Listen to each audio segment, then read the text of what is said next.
Saya bantu hibahnya suatu profesor karena dia ada target-target tertentu, tapi karena satu dan lain hal nama saya nggak bisa masuk gitu, karena saya nggak termasuk ke tim hibahnya beliau. Tapi saya bantu ngasih masukan ke mahasiswa yang sedang menulis papernya tadi. Makanya saya disebut dengan ghost author. Saya berkontribusi, berdampak ke penulisannya, tetapi saya nggak masuk sebagai author.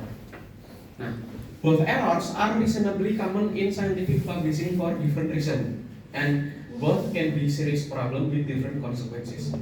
Karena itu sering terjadi, bukan berarti itu hal yang dibenarkan. Nah, sekarang kan zamannya normalize this, normalize that, ya kan? Suatu hal ketika dilakukan oleh banyak orang, bukan berarti itu harus dibenarkan, ya kan? Termasuk authorship, guest authorship maupun ghost authorship. Kita sering nebeng nama gitu ya. Para dosen, ini jujur aja, para dosen banyak yang nebeng nama. Bahkan selevel dosen pun integritasnya masih sering dipertanyakan. Aduh, telat aku materi. Bahkan selevel dosen pun kadang integritasnya masih sering dipertanyakan gitu. Jadi, tapi bukan berarti itu hal yang bisa dibenerin, walaupun dosennya aja itu prof itu misal bukan yang prof di Semarang, adalah prof di atas berantas sana. Itu karena kepentingan satu dan lain hal, dia nebeng sebagai autor, padahal yang membimbing saya gitu. Tapi yang masuk sebagai autor justru malah profesor tersebut gitu. Nah, apakah sering terjadi? Jawabannya ya sadly yes. Tapi apakah itu berarti dibenarkan? Profesor aja ngelakuin hal seperti itu? Ya tetap tidak. Tetap tidak. Ya, seperti itu untuk umumnya. Habis itu terakhir plagiarisme. Oke, plagiarisme saya bahas kilas saja. Yang pertama plagiarisme ide. Contoh, saya ambil contoh, jangan nyalain mahasiswa doang lah. Contoh kalau plagiarisme dilakukan oleh dosennya. Misal, contoh saya ambil contoh diri saya sendiri aja daripada ini ya ribut ya. Misal saya melihat paper kalian idenya itu sebenarnya bagus. Kalian ngelakuin eksperimennya, tapi bedanya adalah reject sama publishernya. Reject sama publishernya. Nah, akhirnya tanpa sepengetahuan kalian, saya perbaiki tulisan yang sudah kalian bikin. Saya klaim saya sebagai nama pertamanya. Padahal yang banyak berkontribusi itu kalian, yang banyak menulisnya, yang banyak melakukan eksperimen, tapi nama kalian nggak saya include di situ. Itu yang disebut dengan copying another's ideas. Ternyata ide pun itu bisa diplagiat. Ide bisnis, ide konten, ide apapun itu. Ide bikin aplikasi apa, buat tugas apa, nah itu. Terus copying another's images. Nah ini tricky teman-teman. Kalian pastikan gambar yang kalian copy paste itu boleh digunakan untuk kepentingan akademik. Ya tentu aja kalau RM ini kepentingannya bukan komersil ya, karena ada level-levelnya untuk copyrightnya. Oh boleh, asal bukan komersil, it's okay. Tapi kalau bahkan benar-benar nggak boleh untuk apapun, ada watermarknya ya, Shutterstock misalnya. Terus kalian pakai AI buat ngilangin watermarknya. Nah, Shutterstock itu kan dia sebenarnya emang dapat duitnya dari jualan foto gitu kan. Kalian malah hilangin watermarknya gitu. Nah itu udah termasuk plagiarisme tentang penggunaan gambar. Copying another's words. Nah ini sebenarnya agak susah dideteksi ya. Tapi yang paling pasti kedetek itu kalau kalian benar-benar alias copy paste doang tanpa diparafrase. Jadi nggak ditulis ulang menggunakan tata bahasa yang lain gitu ya. Itu bakalan udah pasti kedetek plagiarism. Duplicate publication or self plagiarism. Jadi gini. Ini sedikit cerita. Kalau dosen itu kan sebenarnya misal kayak saya ya, KPI itu kan Key Performance Index. Parameter performa saya itu salah satunya adalah tentang publikasi saya sebagai dosen, artikel ilmiah. Misal saya pengen publish ke Ijimtek, Tapi nggak ada jaminan kalau hasil karya saya bakal biasa di Sintek.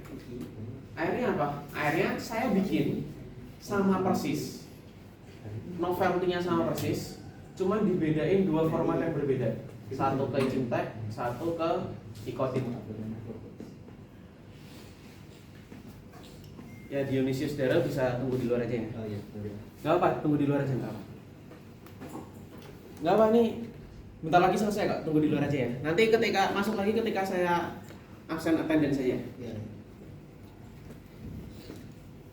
Nah, semisal kayak gitu. Jadi idenya sama, kalian bikin produk itu sama, cuman beda formatting doang supaya bisa disubmit di dua tempat yang berbeda. Itu namanya duplicate publication atau self plagiarism. Ya karena kalian memplagiat hasil karya kalian juga. Terus solusinya gimana? Solusinya dibikin mirip aja.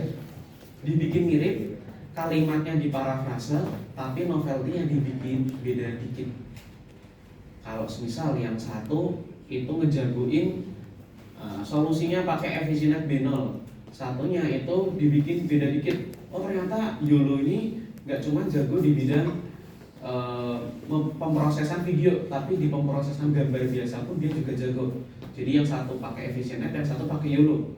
Padahal datanya sama, masalah yang mau di tackle juga sama gitu, cuman beda propose metodenya aja. Itu masih oke, bisa menghindar dari duplicate publication maupun self plagiarism. Tapi kalau dua-duanya efisienet karena kalian males dua kali eksperimen, nah itu bisa kena isu seperti itu. Ya. Sampai sini tentang plagiarisme ada yang mau ditanyain teman-teman? Oke, sedikit cerita. B26 itu pernah ada ribut-ribut antar mahasiswa. Ribut-ribut antar mahasiswa itu ya tidak sampai pukul-pukulan. Itu perkara tentang ideation.